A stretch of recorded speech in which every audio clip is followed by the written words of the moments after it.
I play Samira, a woman who comes to New York City on a day trip when the invasion occurs.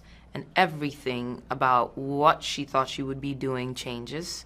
And along the way, trying to navigate this new world, she comes across a perfect stranger, Eric. I play Eric. My name's Joe, and he is a mysterious man, far away from everything that he knows, far away from home, pursuing a better life in New York City until something goes terribly wrong. I was drawn into this movie first and foremost by John Krasinski. I spoke to him and he told me about why he wants to tell another story in this universe. And his point was that he only wanted to carry on telling stories in the A Quiet Place universe if he could find new ways in, stories that would somehow expand the universe as well as expand what the horror and thriller genre can encompass. And I love that as a mandate for going back to this place. And so he passed the baton to Michael Sarnoski, and I watched his film Pig. I was really taken by how he tackles severe material with a tenderness. And when I read the script for A Quiet Place Day One, I felt that same sensibility come across in this world where it's a bigger scale. We're in New York. There's all the spectacle of an apocalyptic film. But at the heart of it is just navigating the human relationship between these two strangers that are trying to overcome great odds. I was drawn to the central characters. I thought that they were so fully realised and very much well observed on the page.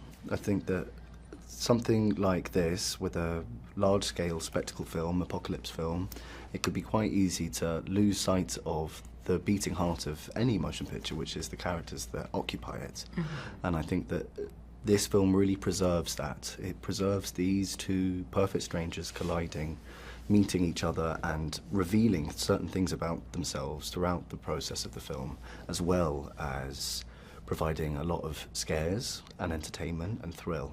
Mm-hmm. So I thought that that would be a really interesting exercise and an interesting kind of bank to try and rob, really. It was wonderful to work with and for Michael Sarnoski. He leads a joyful set. He's very calm. I'm fascinated by how calm he remains, even when things are chaotic around him. And he has this, like, magical child quality that is infectious, right? And movie making is such a privilege, right?